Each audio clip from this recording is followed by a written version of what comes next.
Hello everyone. Today we will solve exercise 16A, class 8 RS Agrawal math and the topic is parallelogram. Parallelogram के बारे में हमने एक introduction बनाया था क्वाड्रिलेटर का, उसमें हम सब डिस्कस कर चुके हैं। तो पहले आप उस वीडियो को देख लीजिए, उसका लिंक मैं आपको डिस्कशन बॉक्स में दे दूंगा, है ना, क्योंकि वो जितनी प्रॉपर्टी बताई वो यहाँ यूज होंगी। And the first question, ABCD is a parallelogram in which angle A is 110 degree. एक पैरेललोग्राम दे रखा है जिसमें एंगल A की वैल्यू दे रखी है 110 degree. Find the measure of each of the angle B, C and D। बाकी हमें सारे एंगल फाइंड करने हैं। तो देखिए क्या होता है पैरेललोग्राम में, हमने प्रॉपर्टी बताई थी, पैरेललोग्राम इस तरह की शेप होती है, आमने सामने की साइड्स अपोजिट्स होती हैं। ये मान लिया ए, क्योंकि 110 दे रखा है, ये एक्यूट एंगल है इसलिए इसे नहीं मान सकते। और हमने बताया था नाम इनके क्या होता है, नेमिंग कंटिन्यूस नहीं, ए के बाद बी के बाद सी के बाद डी, ये नहीं कि ए बी सी डी ऐसे लिख लें। तो ये एंगल हमें दे रखा है 110 डिग्री। हमें एंगल बी सी और डी फाइंड करने हैं। तो कैसे करेंगे, प्रॉपर्टी यूज करो पैरेललोग्राम की। एडजेसेंट एंगल का सम क्या होता है 180। तो angle A plus angle B कितना होगा 180। तो यूज कर दीजिए property, angle A plus angle B is equal 180 degree. Bracket में आप लिखना चाहो लिख सकते हो सम ऑफ एडजेसेंट एंगल, या इसे हम कोइंटीरियर एंगल बोलते हैं, सम ऑफ एडजेसेंट एंगल्स। एंगल्स को शॉर्ट में ऐसे लिख देते हैं। ए की वैल्यू हमें मालूम है 110 plus angle B is equal 180 degree. अब 110 को हम राइट हैंड साइड में ट्रांसफर करेंगे तो प्लस का क्या हो जाएगा माइनस 180 माइनस 110, और 180 में से 110 हमने सब्ट्रैक्ट करा तो क्या आ गया 70। तो एंगल बी की वैल्यू आ गई 70। बाकी अब हमें एंगल दोनों निकालने की जरूरत नहीं, हम डायरेक्ट लिख सकते हैं। कैसे, सी निकालना है। सी और ए अपोजिट्स एंगल हैं, और opposites angles of parallelogram are equal, हमने बताया था प्रॉपर्टी में, है ना, अपोजिट्स एंगल इक्वल होते हैं। तो लिखो angle C equal to angle A, angle C equal to angle A. Opposite angles of a parallelogram को बताया था, पैरेलल लाइन का सिंबल, और ऐसे बना दो पैरेललोग्राम। तो एंगल सी की वैल्यू वही होगी जो एंगल ए की है, और एंगल ए की है 110। तो बी भी निकलाया, सी भी निकलाया। नाउ एंगल डी, डी किसका अपोजिट है बी का, और बी हम फाइंड कर चुके 70। तो डी बी क्या होगा, ये बी है, डी बी होगा 70। तो लिखिए angle D is equal angle B. क्यों, because these are opposites angles of a parallelogram. तो एंगल डी बी किसके इक्वल होगा, सॉरी मैंने गलत लिख दिया, बी की वैल्यू 70 है, तो एंगल डी इज 70 डिग्री। यही हमें फाइंड करना था। B 70, C 110 and angle D is 70 degree. Now question number 2। Now question number 2, and the question 2 is two adjacent angles of a parallelogram are equal, what is the measure of each these angle. हमें इन दोनों adjacent angle की value find करनी है। वो तो same होगी, दोनों इक्वल हैं। तो सबसे पहले तो एज्यूम कर लो, let the value of adjacent angle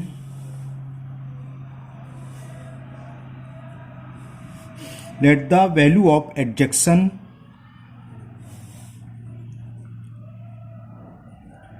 angle B x degree. देखो दोनों एडजेसेंट इक्वल होते हैं 90 डिग्री। तो कैसे होते हैं, अभी हमने ऊपर सवाल सॉल्व करा था कि सम ऑफ एडजेसेंट एंगल क्या होता है 180 डिग्री। चलो लिख ही देता हूं मैं। We know that sum of the adjacent angle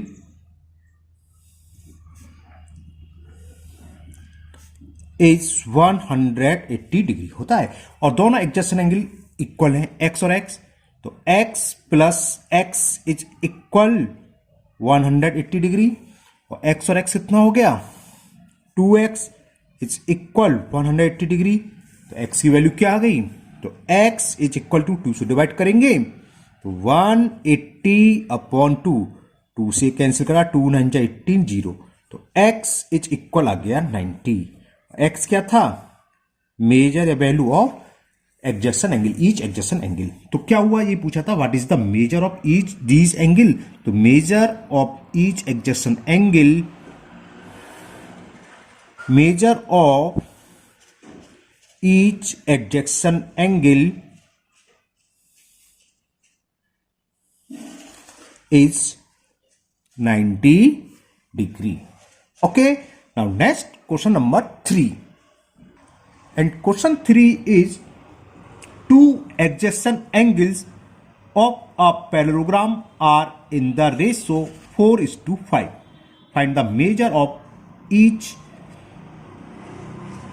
angle. चलिए, तो हमें इसमें रेशो दे रखा है, ratio between the adjacent angle. Between को हम शॉर्ट में ऐसे लिख देते हैं ना, B/W, ratio between the adjacent angle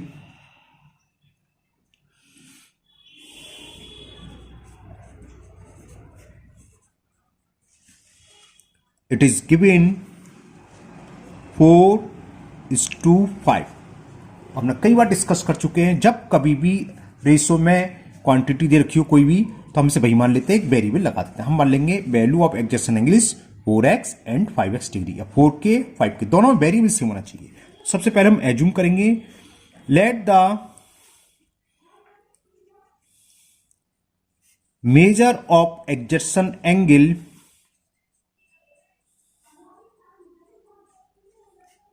be 4x degree and 5x degree.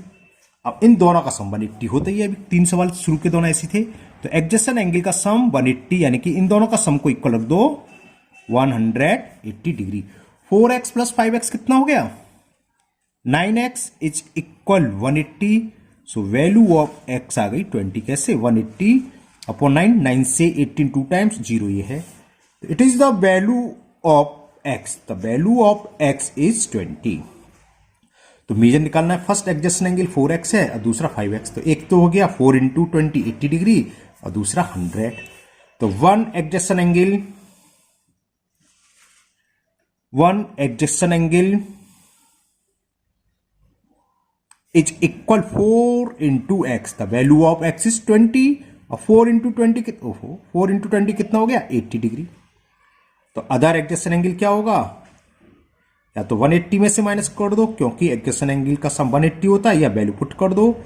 Adjacent angle क्या था, 5x, तो 5 into 20 it is 100 degree. Okay, अब इसमें सभी एंगल पूछे थे, है ना। तो क्या होगा, देखो समझाने के लिए हमने पैराग्राम बना लिया।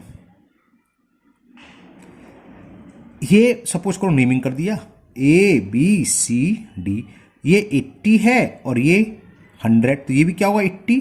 अपोजिट एंगल इक्वल होते हैं, है ना, और ये इसके इक्वल होगा। तो इसमें पूछा ना, find the measure of each of its angle, इसका मतलब सभी एंगल के वैल्यू फाइंड करनी है। तो 2 एंगल ये हो गए, बाकी 2 एंगल भी क्या होंगे, 80 डिग्री। थर्ड एंगल क्या होगा, ये फर्स्ट है, ये सेकंड, तो थर्ड, यानी कि फिगर तो देनी लिखी, तो थर्ड एंगल लिख दोगे। थर्ड एंगल क्या होगा, इसका अपोजिट एंगल है 80 का सामने 80, और फोर्थ क्या होगा 100। तो थर्ड एंगल, या आप फिगर बना सकते हैं, ऐसे भी कर सकते हो। Third angle is equal 80 degree और फोर्थ क्या होगा, और आपको फर्स्ट सेकंड थर्ड फोर्थ नहीं लिखना है, तो आप डायरेक्ट लिख सकते हो कि major of each adjacent angle will be 80, 100, 80 and 100 degree. Okay, now next question number 4, and the question 4 is two adjacent angle. अभी तक तीनों सवाल एडजेसेंट एंगल के बेस पर थे, ये भी एडजेसेंट एंगल पे बेस पर है। Two adjacent angle of a parallelogram are 3x minus 4 degree and 3x plus 16 degree. Find the value of x and hence find the measure of each its angle. Same इसी तरह की है। पहले यहां to adjacent angle given है, वो लिख लो। Two adjacent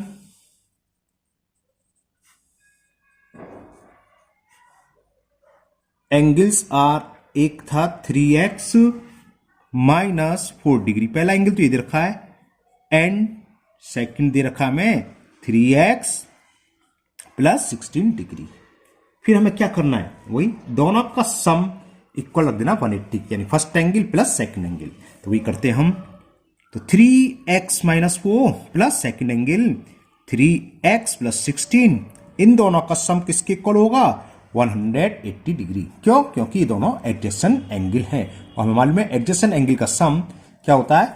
180 degree. Solve करें जरा। 3x प्लस के 3x प्लस के 3x कितने हो गए? 6x।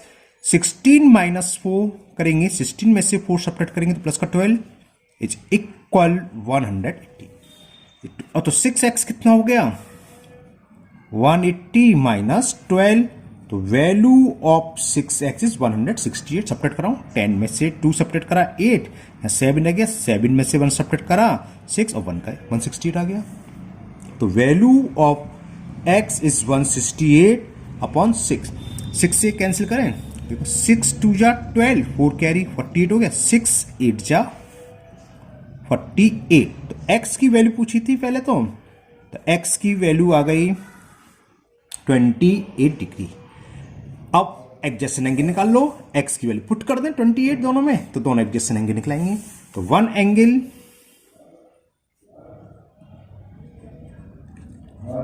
3x, x की वैल्यू कितना? 28 माइनस 4, ये दे रखा था वन एंगल। तो ये कितना हो गया?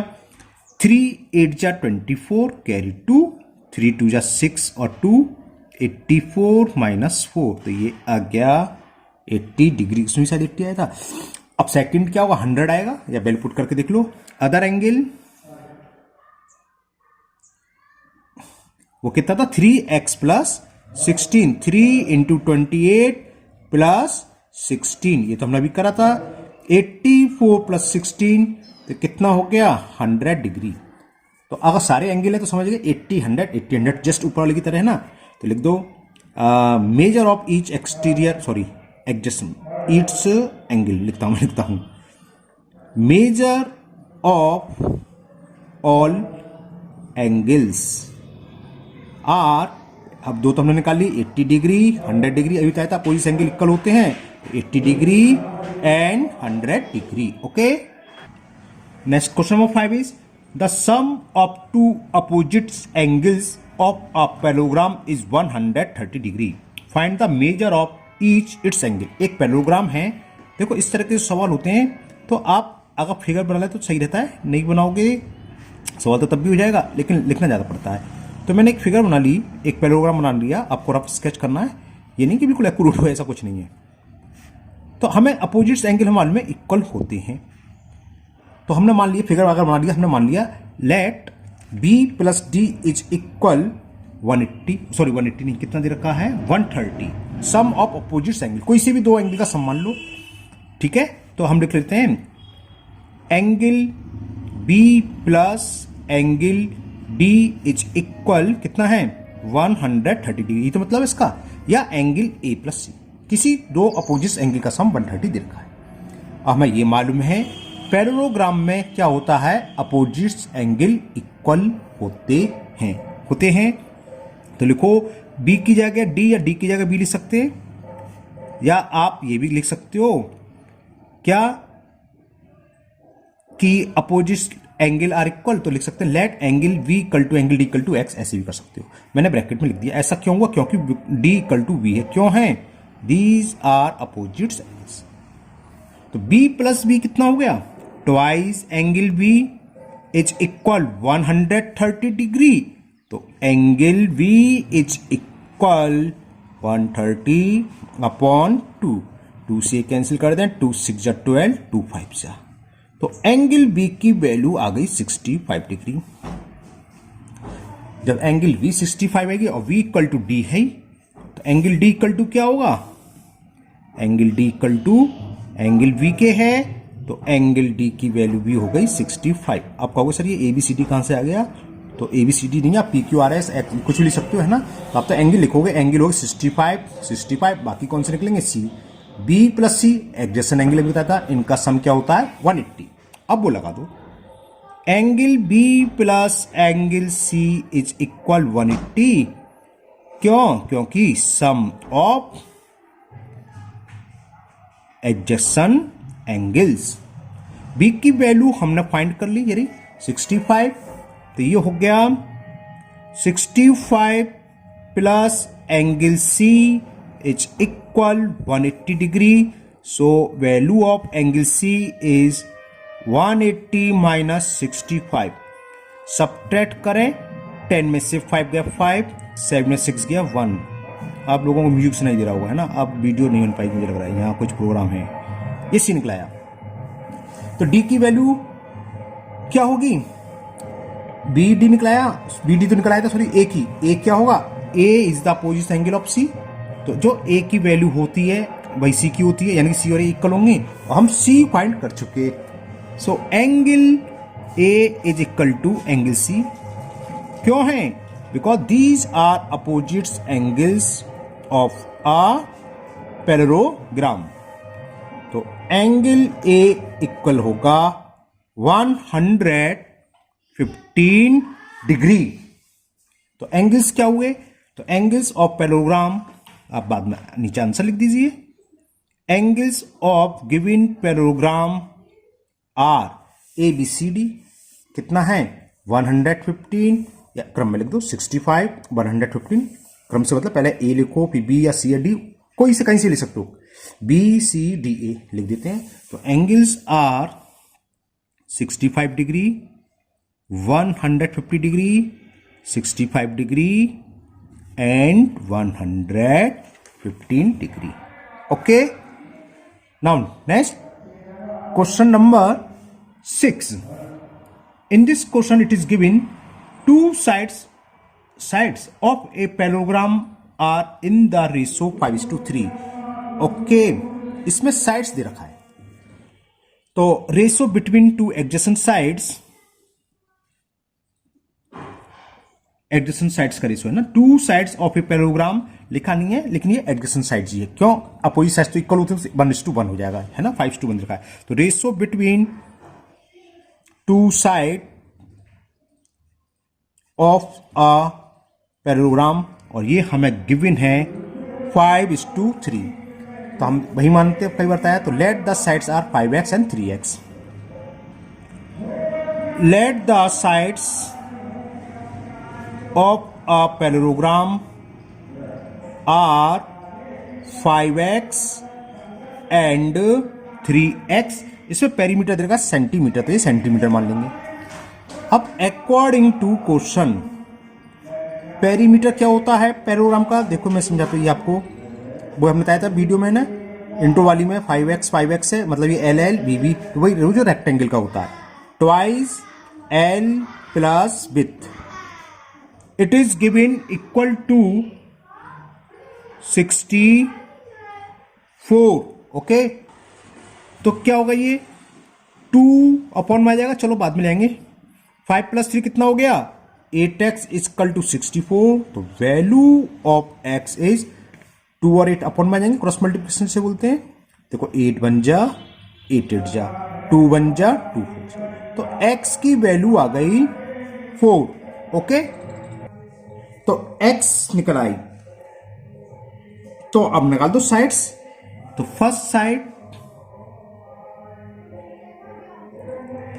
Sides of a parallelogram is equal, वो कितनी थी? 5x.